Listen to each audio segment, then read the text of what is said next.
ويشقى ما تضصيضي نكالا يسنا بريديس أبريديس ويشقى ما تهلك ضي ولي ويوسع وخميس الزلف الأول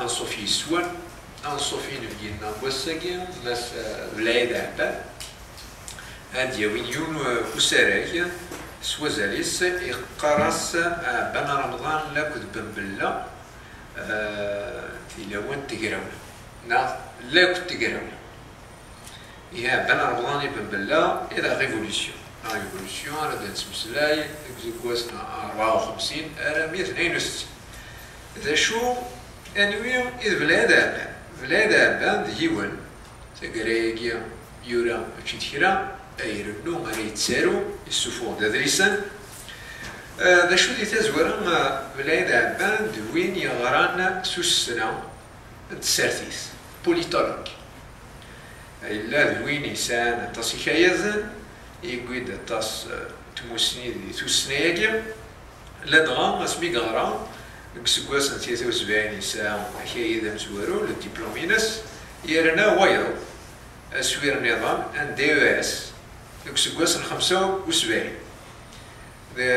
ذي سداويس للجزائر ديك سكواس يزرين ومن بعد يرنا ذوك سويرينس أرامي يكساول غارة توسنا إمجاين ناغ تزمات يخرا توسنا هي تزمات معناس لا سونتي لا ميديسين إلا قد نسمح لي بلي سكواسن 54 أرامي 62 يكرد ذا علمي سما ديال الكيراني لي فيلاج دو روغروبمون سوزيرين ستوكين خلقان دي سوزيرين يعني إذا سترن الزر يجرن إمزداغ تمورت الخبايل أرداخل فاذ لاز ماشي ذير إيهم يشفاد الكيران تمورت النوم يشفاد إيوين يعدان إيهم ميقا عدان ذوك سارو أزارو من الجزائر 62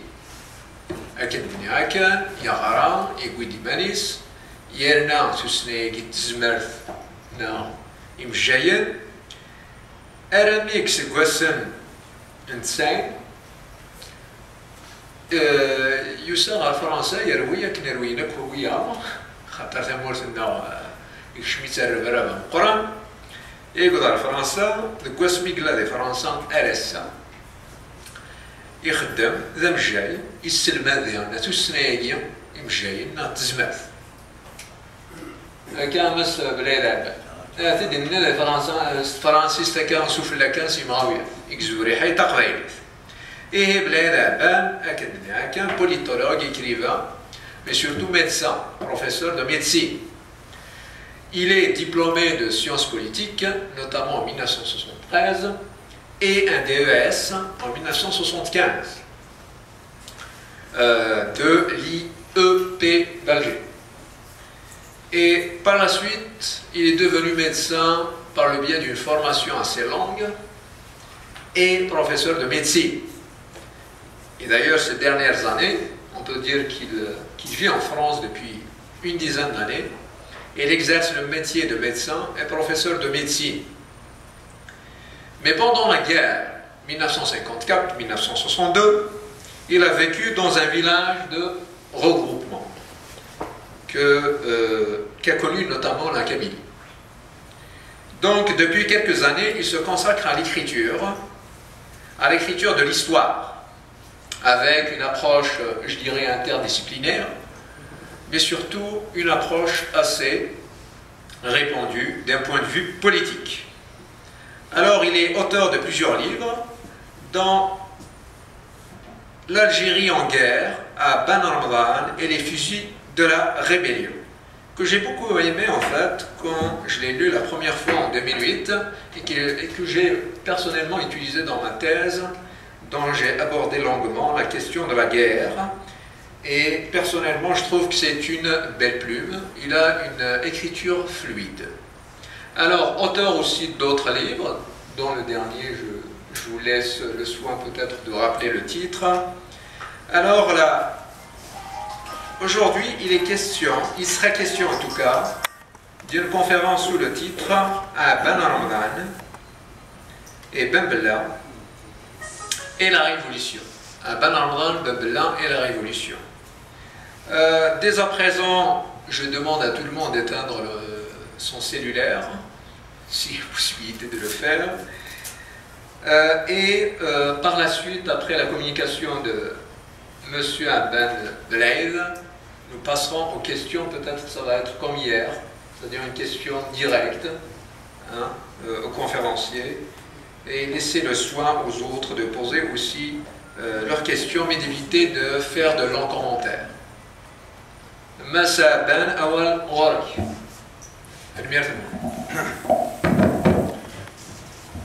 تنمية أبو سعد يثبت التي سنتين أنصفي السون الزوف الأول تنمية ثمقراتي كون إداء السون السجد الحدث لعفو نكونين نشاد سي فرنسا باش هذا من النهضة فين بالك يكون عجبا بيسك سي الجزائريين سي المغربيين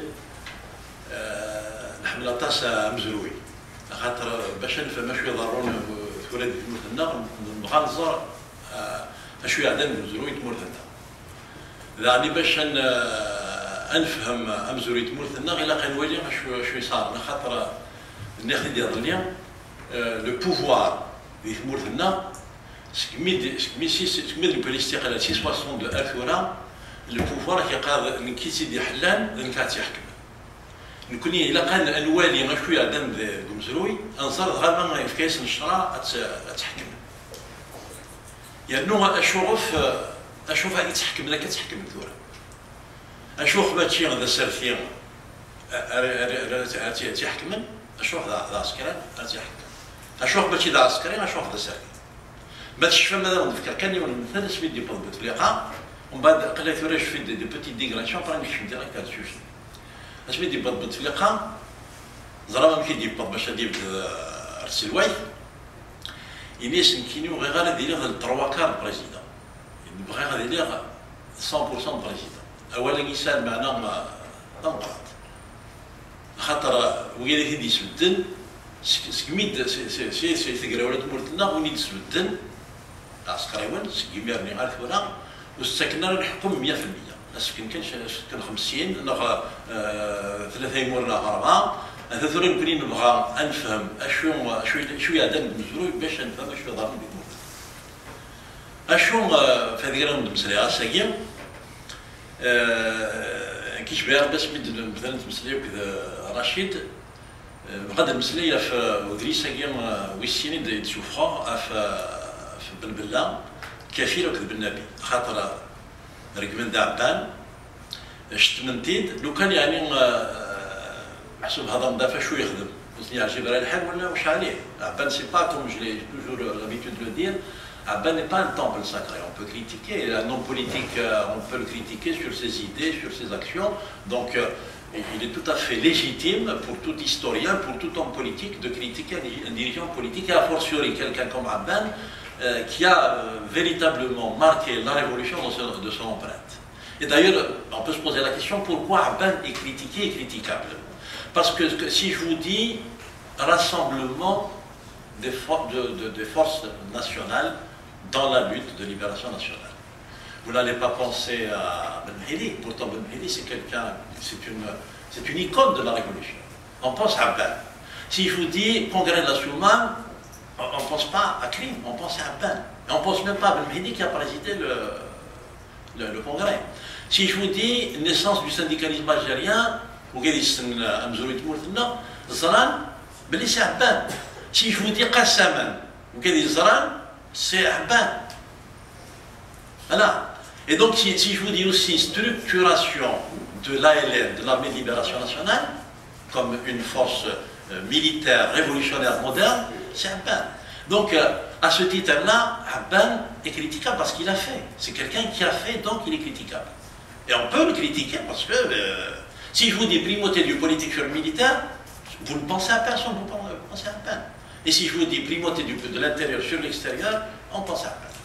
Voilà. Et donc, il a tellement marqué la lutte de libération nationale de son empreinte qu'effectivement, on peut le critiquer.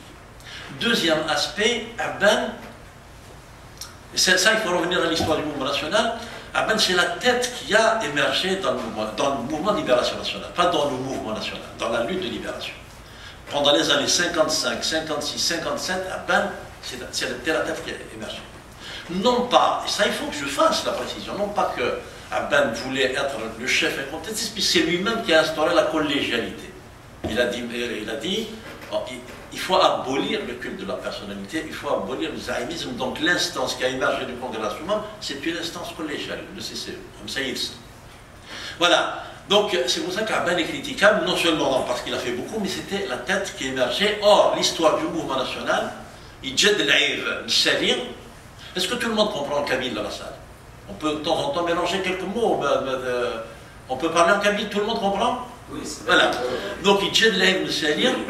Msali, c'est quelqu'un qui en fait, c'est une icône, mais qui n'a pas véritablement de programme politique. Au point où un jour, Farhad Abbas, il essaie de programmer, il essaie de programmer l'indépendance. Il essaie de choses sur le il essaie de programme. Le programme. Donc voilà, il n'y avait pas de. Donc Messali, il n'était pas une icône du mouvement national parce qu'il avait une vision, il avait décidé. وين يغران كثرت الشرف في هضر دافن السني il y a de quoi s'arracher les cheveux et aller sur le passé du mouvement national. Donc les antécédents, pour employer un terme médical, les antécédents du mouvement national, c'est que Msali a émergé comme une icône, puis, qui est plus grave, c'est que Msali a instauré autour de lui ce qu'on appelle le culte de la personnalité. Au point où ça aboutit à ce que tout le monde sait, cette scission entre une élite politique qu'on appelle les centralistes, et qui voulait des programmes, qui voulait une vision politique, et qui voulait une préparation politique, et Msali, qui n'avait comme seul programme que sa personnalité, et son entourage n'avait d'autre programme que de promouvoir la personnalité de Msali. Donc voilà, on arrive donc aux années 55, 56, 57, l'état d'esprit d'Abban, de Ben Mhidi, de Krim, c'est qu'il faut abolir définitivement l'émergence d'une tête qu'on va adorer comme une icône, c'est-à-dire le zaïnisme. Alors, donc voilà, Abban, donc tête qui émerge, une personnalité qui a fait, donc qui a marqué de son empreinte, et puis il y a autre chose aussi qu'il faut que je vous dise. Abban, c'est quelqu'un de très spécial. Contrairement à, par exemple, Ben Mhidi, contrairement à Ben Boulaïd. Ben Boulaïd, c'est parce qu'il est mort très tôt. Ben Mhidi aussi, parce qu'il est mort très tôt, mais encore Ben Mhidi, s'il avait survécu, ce serait toujours la même chose. Abban n'est pas une personnalité lisse. Pour ce que je viens de vous dire, parce qu'il a fait beaucoup, parce que il avait du charisme, donc il émergeait, et en plus, Abban avait un caractère. Maintenant, puisqu'il s'agit de Ben Boulaïd, il est caractériel. Moi, je dis qu'il avait du caractère. Donc le caractère d'Abban, c'est quelqu'un de très entier. أين يدي فضاني لا نقول ديالي ريلس. ما إذا دادي يخدم حاجة تيخدم. ما إذا دو تخدم مرة تخدم مرة. يحمل ثيدت يكره البطل يكره الدرع. Il avait un esprit égalitariste qui frôlait l'utopie. J'ai raconté des anecdotes ce matin à quelques amis avec qui on a pris des cafés. Quand on connaît cette personnalité d'Abban, effectivement, ça peut, pour son entourage, l'intransigeance peut être dérangeante. Au point où ses plus proches amis politiques étaient mis mal à l'aise. Donc voilà la personnalité d'Abban.